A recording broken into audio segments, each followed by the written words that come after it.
Hi everyone, welcome back to another video from Crypto Basics.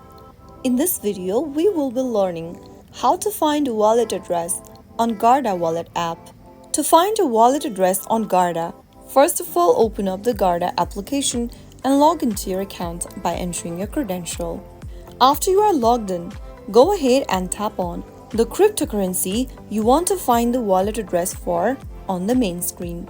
For example, I'm gonna select ETH or Ethereum.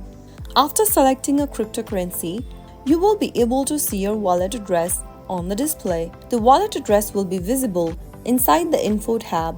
You can also view a QR code for your wallet address by tapping the QR icon right next to wallet address. You can either copy the address by tapping on the copy button or tapping on the address.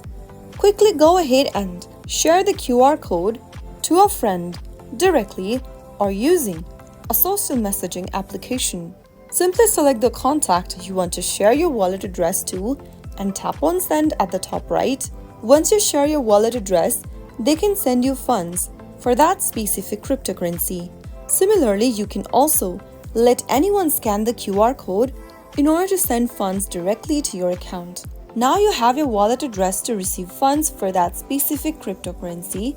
Each cryptocurrency has a different wallet address, so if you want to find wallet address for Bitcoin, you will need to tap on Bitcoin in this case. That is how you easily find wallet address for a specific cryptocurrency on Guarda application. I hope the tutorial was helpful to you. If it was, go ahead and give us a thumbs up. Don't forget to subscribe to the channel by hitting the subscribe button. Press the bell icon so that you'll never miss another upcoming upload from us. I will be back again in the next video. Thank you for watching.